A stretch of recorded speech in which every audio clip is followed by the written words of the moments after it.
Le decimos, no más que todo al imperio norteamericano, que sus políticas ya han pasado a la historia.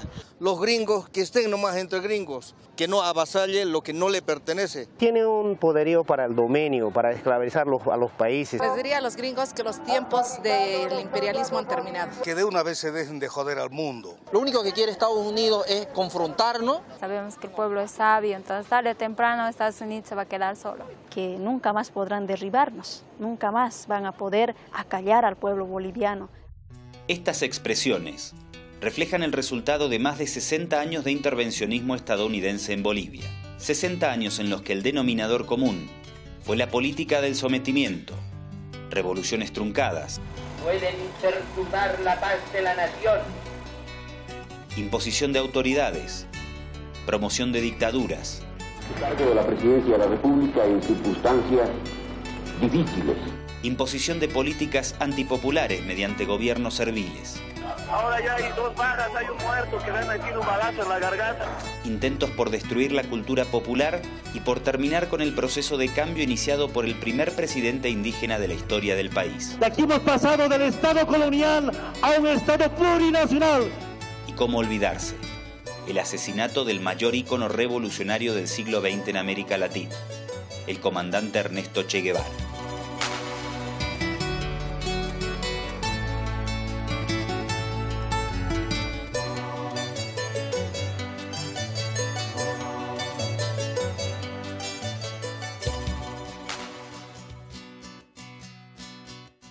Durante y en los años posteriores a la Segunda Guerra Mundial, movimientos de índole nacionalista insurgieron en distintas partes del mundo. Yo he dicho infinitas veces que estábamos en contra de toda política internacional imperialista. Nos hemos indignado ante los ataques cobardes de los aviadores mercenarios norteamericanos.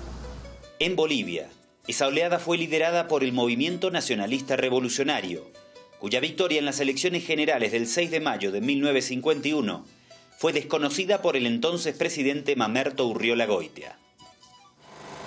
pueden perturbar la paz de la nación y convulsionar lo que con sus desmanes subversivos es porque, sin moral patriótica ni concepto de la ley, emplean como armas de lucha política la demagogia sectaria, el terrorismo armado, la violencia y el crimen. Esta jugada contaba con el aval de la oligarquía y la embajada de Estados Unidos, y no harían otra cosa que desatar la insurrección que culminó con la Revolución Popular del 9 de abril de 1952. Bolivia quería dejar atrás una etapa en que las mayorías campesino originarias eran sometidas a los peores atropellos por una pequeña minoría blanca. 8 de cada 10 ciudadanos no sabían leer ni escribir y por lo tanto no tenían derecho al voto. Vivían en estado de semiesclavitud y ni siquiera podían circular por las plazas principales. Así la heroica revolución boliviana tuvo que sufrir el hondo drama de los días 9, 10 y 11 de abril de 1952. 70 horas de furioso combate en que aullaron las ametralladoras y rugieron los cañones, dieron la ansiada libertad a los bolivianos. Washington demoró 3 años en reconocer la legitimidad del gobierno surgido de las elecciones y la Revolución Nacional. Para ese entonces, su prioridad era mantener la alianza con la oligarquía minera. Pero donde se ve claramente, digamos, es decir, la relación entre los grandes capitalistas mineros, ¿no es cierto?, y que detentaban el poder acá en Bolivia, con el imperialismo norteamericano, ¿no es cierto?, es donde es lo que determina prácticamente el atraso en el reconocimiento del gobierno de Estados Unidos hacia el gobierno de la Revolución Nacional, que se produce 2 o 3 años después. Porque el gobierno de Paz Extensoro siempre tuvo la característica de ser un gobierno que contaba con un apoyo popular muy grande. Y seguramente a Estados Unidos ya no le convenían democracias contestatarias o democracias que en cualquier momento podían asumir una posición de independencia nacional.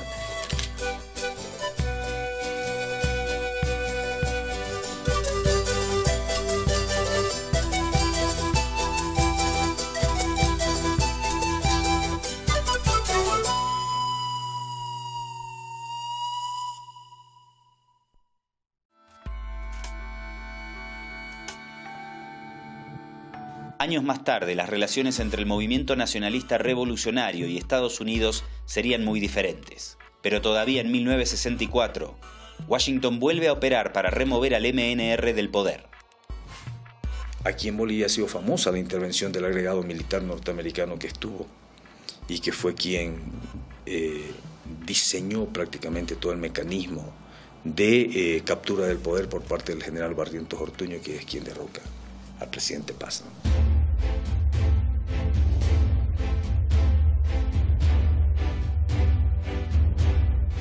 A fines de 1966, el guerrillero argentino-cubano Ernesto Che Guevara llega a Bolivia disfrazado de diplomático uruguayo. El proyecto era crear varios Vietnam para expandir el socialismo en América Latina y combatir a las múltiples dictaduras militares que Washington imponía sistemáticamente en la región, bajo la excusa de la Guerra Fría y la lucha contra el comunismo soviético.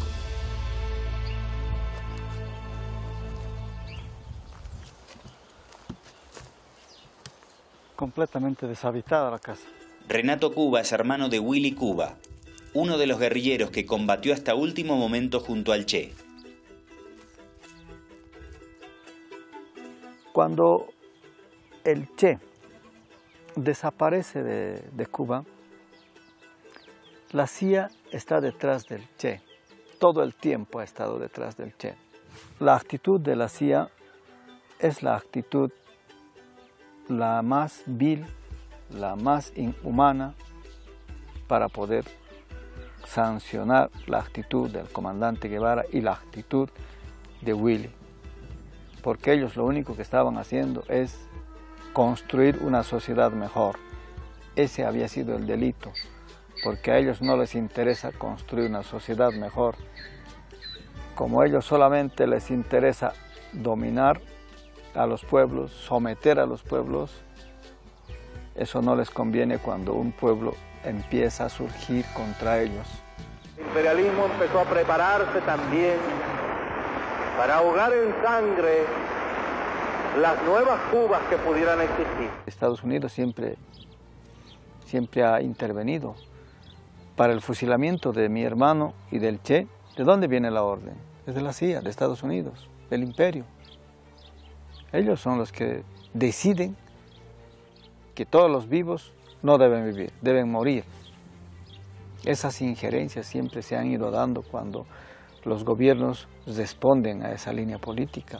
Todos los gobiernos neoliberales han hecho eso, sometidos ante el imperio norteamericano. Ese sometimiento ha hecho que el comandante Guevara, Juan Pablo Chang y Willy Cuba hayan sido asesinados por órdenes, que estaban en la misma guerrilla, agentes de la CIA, cubanos que se fueron a Estados Unidos y vinieron a asesinar acá a Bolivia. Félix Rodríguez, agente cubano de la CIA, fue uno de los últimos en conversar con el Che. Y medio regresé a Estados Unidos y seguí entonces operando ya empezaba entonces realmente a operar con la agencia de operaciones de inteligencia. En el año 67, a principios de 67, vinieron dos agentes de la CIA a Miami para buscar a dos cubanos que fueran a darle asesoramiento al ejército boliviano en la operación que después culminó con la captura de Che Guevara. No, I'm not sorry. I'm proud. I think he was a professional soldier. He was a good man. He believed in his way and we believe in our way. ¿Quién es el mejor compañero? ¿Cómo se llama el comandante? Porque es la naturaleza del imperialismo la que bestializa a los hombres, la que la convierte en fieras sedientas de sangre que están dispuestas a degollar, a asesinar, a destruir hasta la última imagen de un revolucionario, de un partidario de un régimen que haya caído bajo su bota o que luche por su libertad.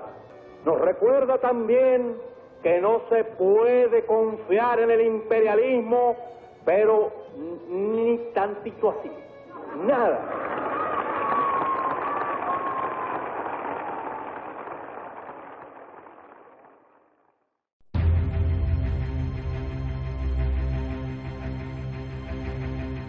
Finalizaba la década del 60 y América Latina estaba en plena ebullición. En el sur del continente, un triángulo despierta la preocupación de Washington. los gobiernos progresistas de Chile, Perú y Bolivia. En el caso boliviano, el general de tendencia izquierdista Juan José Torres había llegado a la presidencia tras una revuelta popular. Mario Bacarreza fue un joven militar que acompañó a Torres y llegó a ser ministro interino dentro de su gabinete. Y había dos gobiernos que secundaban estos movimientos de izquierda, que era un eje como actualmente hay también, pero ya se ha ampliado. Esa vez solamente eran 3 países. El gobierno peruano, con Velasco Alvarado, un hombre de avanzada militar de izquierda, y Allende, en Chile. Solo acribillándome a balazos podrán impedirme voluntad de hacer cumplir el programa del pueblo. Entonces, Estados Unidos, muy preocupado, decidió cortar de raíz esa, y tuvo una injerencia, prácticamente se planificó en los Estados Unidos el golpe contra Torres. Para 1975, Torres, Allende y Alvarado habían sido derrocados. En todos los casos, la actuación de Washington había sido determinante, y tanto en Bolivia como en Chile y Perú gobernaban militares de ultraderecha aliados a Estados Unidos. El cargo de la presidencia de la República en circunstancias difíciles, críticas podríamos decir. Para entonces Washington ya había logrado imponer una nueva fórmula para frenar a los gobiernos nacionalistas o progresistas en toda la región. La tortura y desaparición forzada instrumentada por sus dictaduras militares afines. Se le conoce como el Plan Cóndor.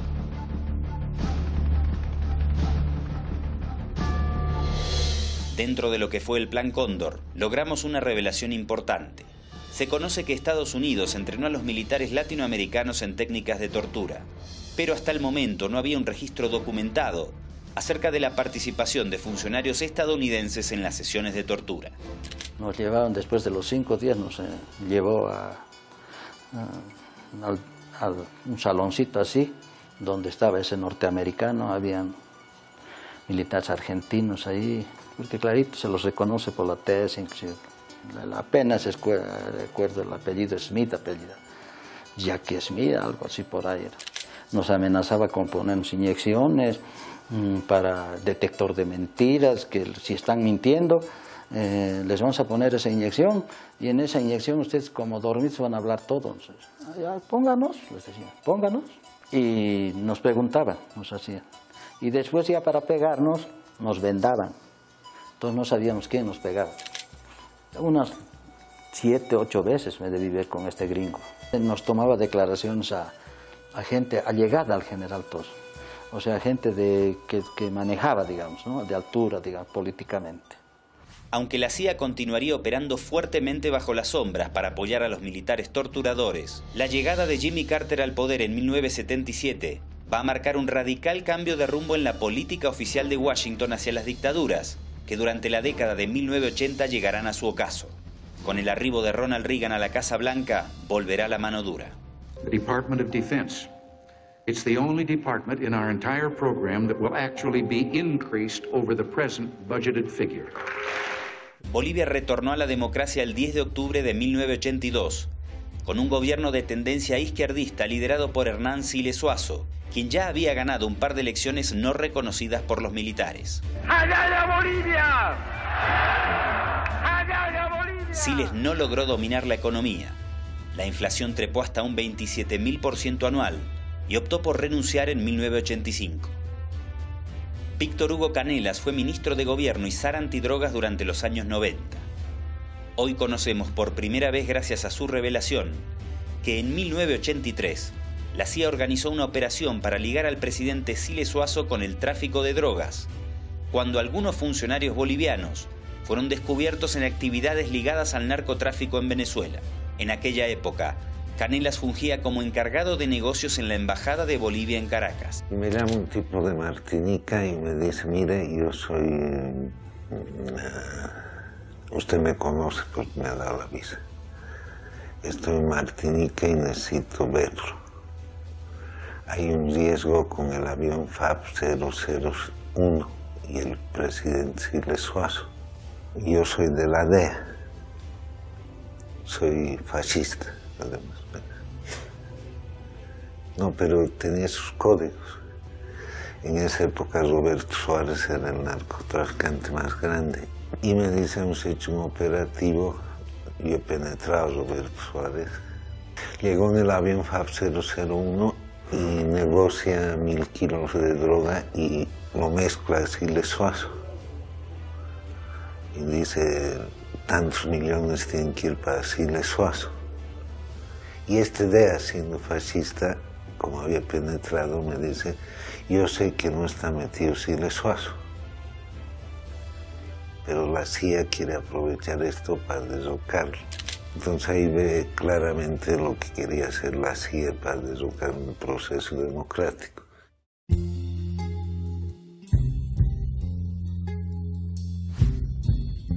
En 1988, Estados Unidos impuso a Bolivia una ley contra la producción de la hoja de coca, redactada directamente desde Washington y en inglés, la Ley Bill 8. Esto abrió las puertas a una de las etapas represivas más sistemáticas y sangrientas en la historia del país. La Agencia Antidrogas de Estados Unidos, DEA, comienza a manejar las fuerzas de seguridad locales e incluso administra una base militar en la localidad de Chimoré, en el corazón del trópico de Cochabamba, donde se asientan la mayoría de los productores de la hoja de coca. Al igual que durante la persecución al Che Guevara, llegan tropas especiales estadounidenses para entrenar al ejército boliviano. Sus principales objetivos son los campesinos nucleados en torno a los sindicatos del trópico, y entre ellos un joven dirigente llamado Evo Morales Ayma. La represión organizada por la DEA deja una secuela de decenas de campesinos asesinados y centenares de heridos. Un recuerdo que nos recordaba hace casi 8 años, no llegaba aquí. Luis Cutipa es actualmente el titular de la Dirección General de la Hoja de Coca e Industrialización. En los años de represión organizado por la DEA, debía esconderse en este cementerio ubicado estratégicamente en una lomada. Desde aquí organizaban la resistencia. He visto varios muertos, compañeros. Por ejemplo, aquí en Chancadora, un compañero fallecido con la bala de helicóptero. Otro compañero, 3 compañeros fallecidos en Senda 6, en plena vía de día.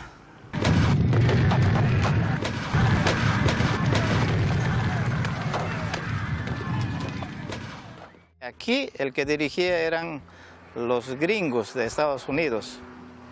Eran camuflados como los mismos mupares hoy están. El mismo uniforme utilizaban los gringos. Pero ellos eran más altos, más chocos. Y nuestros policías, nuestros compañeros de la policía son no parecidos a ellos. He visto varias veces aquí en estos desbloqueos, personalmente dirigiendo los gringos. Y también he visto aquí adentro un campamento, 3 gringos dirigiendo la erradicación forzosa de hoja de coca. La represión contra los productores cocaleros del Chapare llegó a su máxima expresión en 1997, tras la llegada al poder por vía de las urnas de Hugo Banzer, quien fue directamente obligado por Estados Unidos a aplicar un plan de erradicación total del cultivo denominado Coca Cero.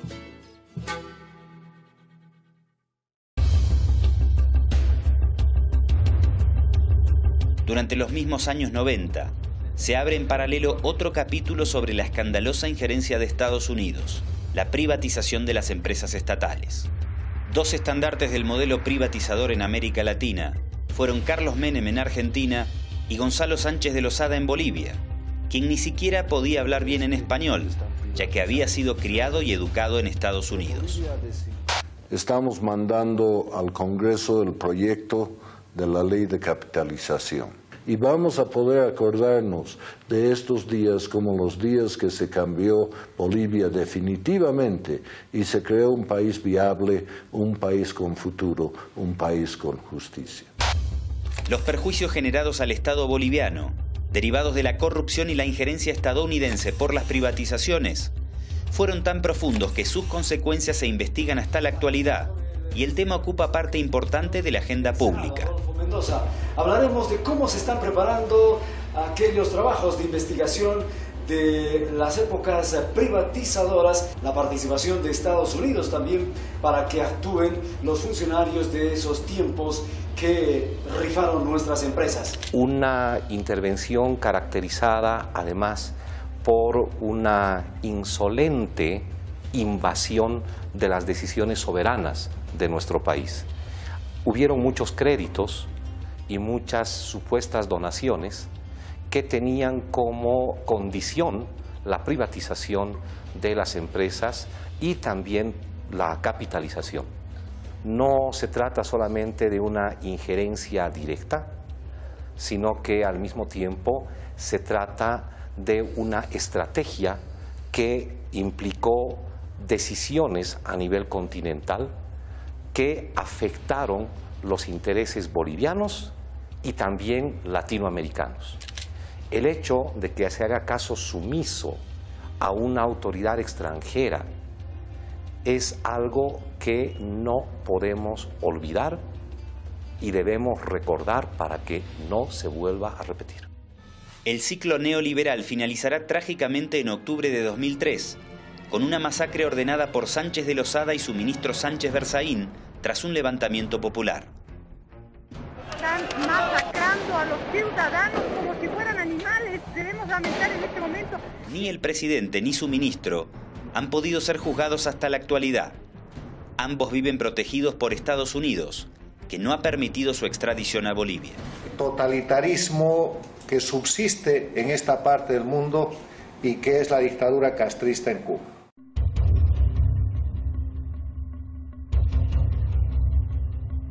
Evo Morales ya estaba en la mira de Estados Unidos desde hacía varios años. Calificado como el Bin Laden andino por Washington, sufrió en carne propia la represión ordenada por la DEA y en diciembre de 2005 obtuvo una rutilante victoria en las elecciones presidenciales que lo transformó en el primer presidente indígena de Bolivia.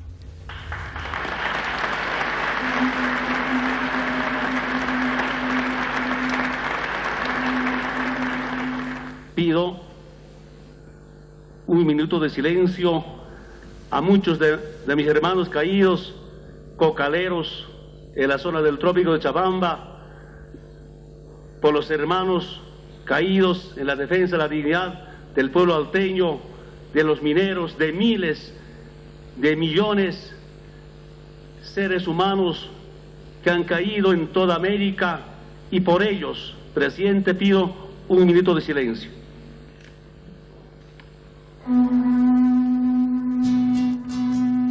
Este es el comienzo formal de un nuevo ciclo histórico en Bolivia.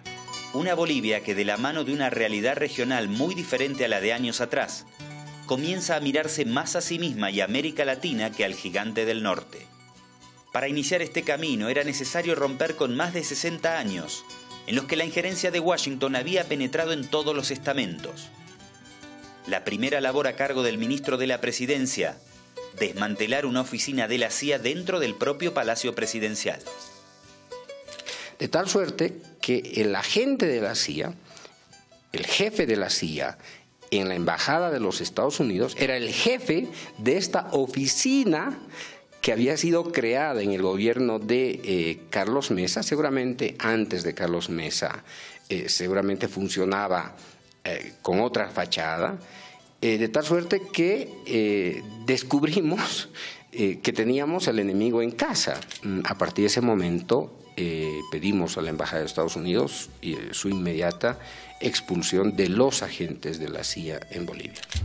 Estados Unidos va a resistir este cambio de época en Bolivia. Desde el mismo momento de la asunción de Morales hasta 2008, Washington intenta dividir el país, fomentando un enfrentamiento entre indígenas collas del altiplano y cambas de las tierras bajas con epicentro en la pujante ciudad de Santa Cruz de la Sierra. Para llevar adelante dicho plan, ubica como embajador a Philip Goldberg, quien ya contaba con experiencia en este tipo de desestabilizaciones tras su paso por las embajadas de Bosnia y Kosovo en la ex Yugoslavia.